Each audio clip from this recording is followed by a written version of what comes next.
저희 시부모님이 결혼 47년 차이신데 2달째 서로 말을 안 하세요. 식당을 하시는데 저와 같이 일해요. 저한테 자꾸 중간에서 제가 이제 말을 전하는 거죠. 뭐 사와야 된다, 지금 해야 된다 이러면 제가 아빠 이거 뭐 해야 된대요, 엄마 이거 해야 된대요. 아우, 뭐 힘든데. 아버님이 강압적이고 가부장적이고 뭐 이러셔가지고 아. 엄마가 뭐 말씀하시면은 따박따박 말대꾸한다고. 어? 남자는 원래 그래, 네가 그래서 그런 거지. 자기 울면 집안이 망한다고. 저는 그때 충격적이었는데 남자가 바람도 필 수 있지.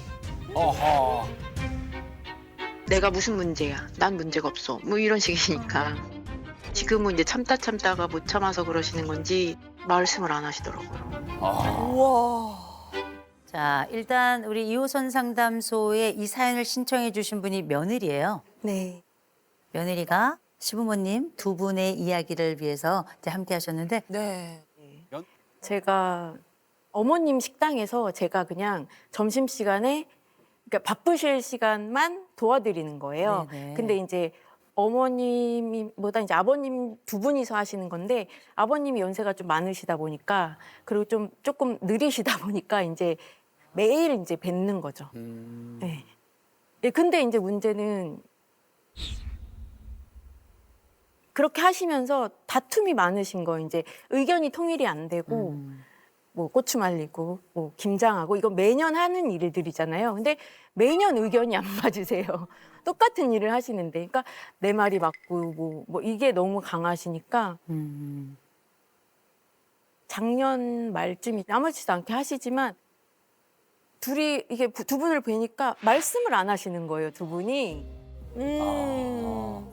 그래서 이건 무슨 분위기지? 이제 막 그랬었는데 내일 되면 또 괜찮아지겠지. 뭐 내일 되면 또 말씀하시겠지 했는데 안 하시는 거예요, 계속. 그래서 지금 거의 2달이 넘었어요. 예. 2달을. 예. 아, 며느리가 볼 때는 이렇게 한 번도 없었던 2달 기간의 대치, 이게 이번엔 왜 발생한 거라고 보세요? 아버님의 그 남자는 뭐 거의 하늘이다 이런 식의, 그러니까 강하셔가지고 어디 대들어 뭐 이런 말씀 있잖아요. 아, 가부장적인. 예. 아버님께서도 아마 하실 말씀이 있으실 거라고 봅니다. 그래서 혹시 아버님 오셨나요? 아, 네. 아, 아버님 또 용기 내서 나오셨네. 예.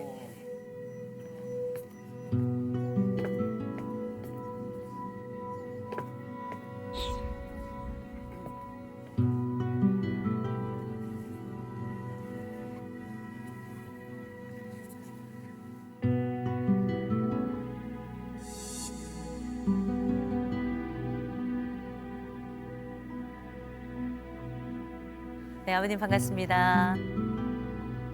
지금 2달째 대화가 없으시다고 들었어요. 근데 왜 대화를 안 하기 시작하셨을까요? 그러니까 이제 장사를 이제 하면서 이제 제가 이제 딸 아이들을 유치원에서 이제 받아주거든요. 근데 이제 걔네들한테 이제 막 소리를 지르는 거예요. 손님도 있고 하는데.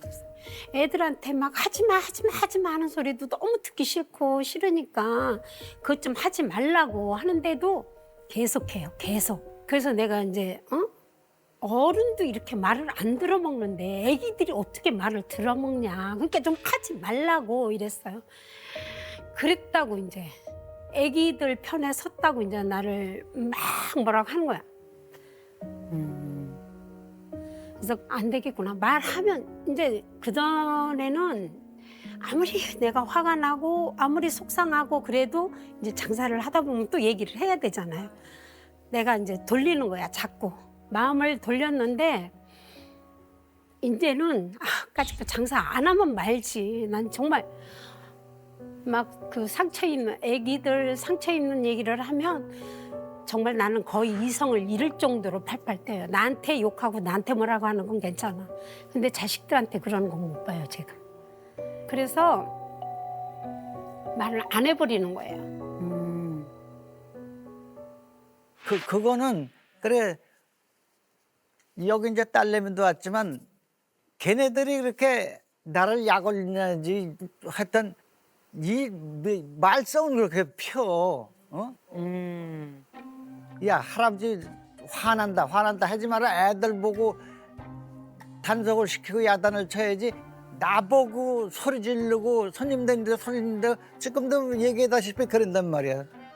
예?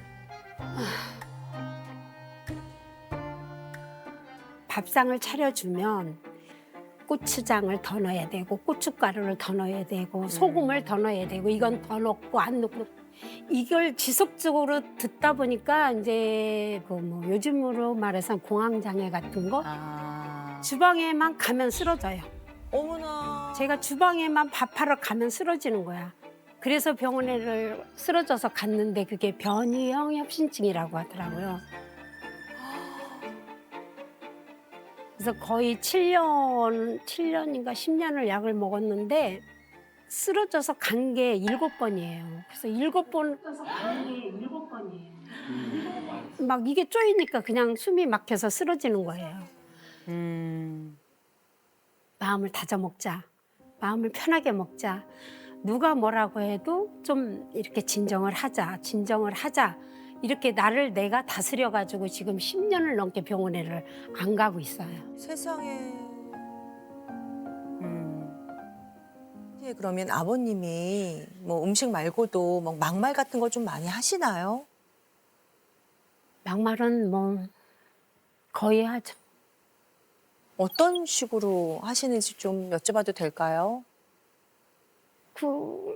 그냥 욕이죠 뭐. 이라든지 뭐.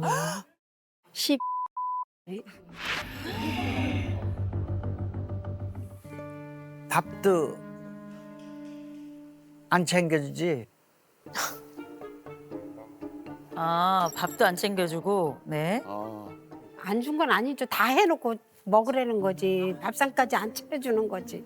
그게 2달인데 세상에. 아유. 아무리 저기 해도 하늘이고 땅이지. 아, 하늘보다- 하늘이고 땅이다. 땅이 매일까 매겨가면서 시켜야지. 어디 하늘을 제가 이렇게 말씀을 들어볼 땐 남편은 하늘이잖아요. 우리 아버님께. 그리고 여자는 땅이잖아요. 이런 분들은 10중 8구 바람을 피워요. 아버님은 혹시 어떠셨나요? 그 얘기를 물어봐요.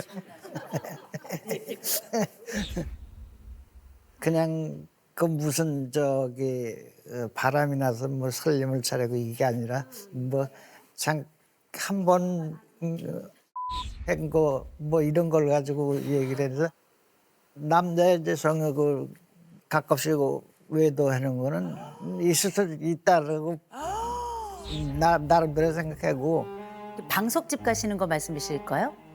방석집도 가고 뭐 아버님 맞나요?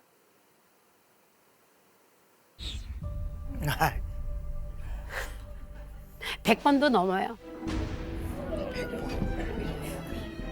외도가 100번도 넘게 있었다고. 아, 아니 과거는 과거고 현재가 중요한 거지. 그때 옛날에 몇 30년 전에 했던 거를 꽁 해가지고 지금 뭐 이 사람 아프다고 그러고 나서 때리는 거나 이 사람한테 막 되는 걸 보세요, 아버님. 아버님은 지금 과거는 과거고 현재는 현재잖아요. 그렇죠? 근데 아내는 아직 과거가 끝나지 않았어요. 왜냐하면 한 번도 거기에 대해서 보상도 받지 못했고 사과도 받지 못해서요. 근데 제가 보니까 엄청난 외도와 폭행이 있었어요. 때릴 때는 이유가 있어서 때리고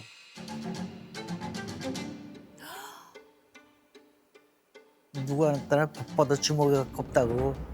그래서 뭐 그 다음에는 하다못해 뭐 파스라도 사다 붙여주고 발라주고 그래서 미안하고 그래서 그랬고. 네, 아버님, 그 옛날 일이지만 아버님 혹시 맞아보셨어요?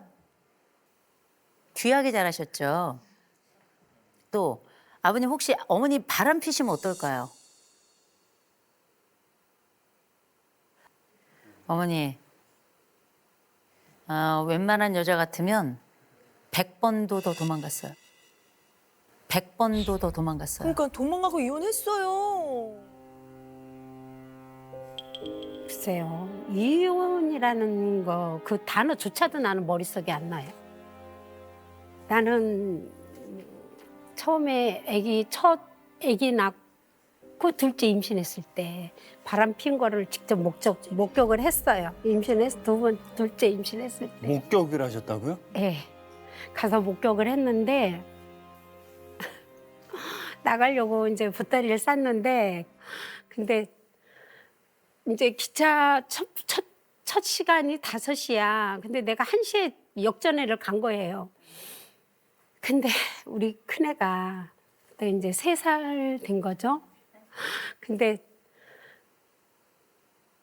이제 얘 때문에 이렇게 2번을 왔다 갔다 했어요. 막 애를 놓고 나가려니까 죽겠는 거야. 그래서 이제 기차 시간 가는 동안에 이제 3번을 왔다 갔다 하는데 3번째 나오려고 하는데 우리 애기가 팔을 자꾸 울어요. 아이고. 그래서 그때 난 결심을 했죠. 절대로 엄마는 나가지 않아. 나 스스로 다짐을 하고 이때까지 한 번도 집 밖에 나간 적 없어요. 한 번도.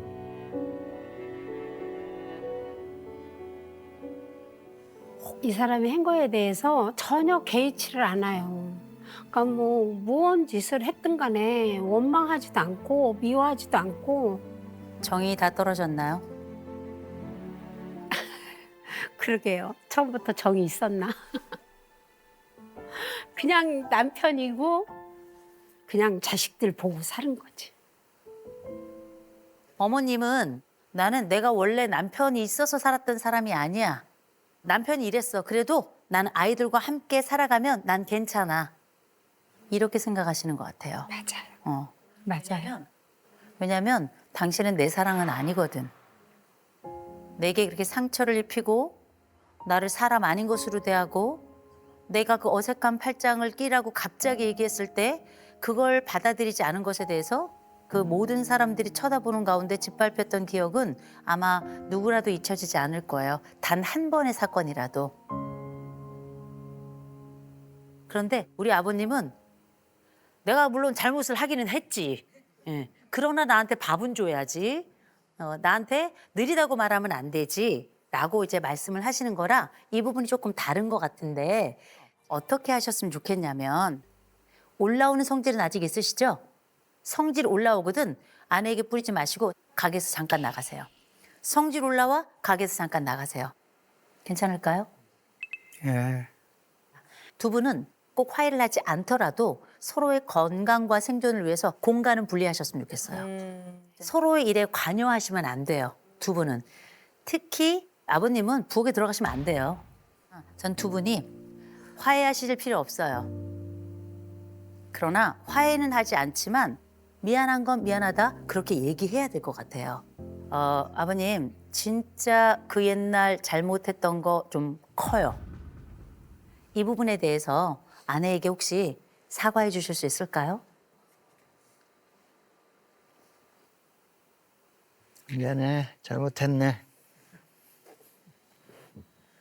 아버님 네. 사과를 할 때는 무엇이 미안한지를 이렇게 내용을 넣으셔서 해주시면 더 좋을 것 같아요. 네.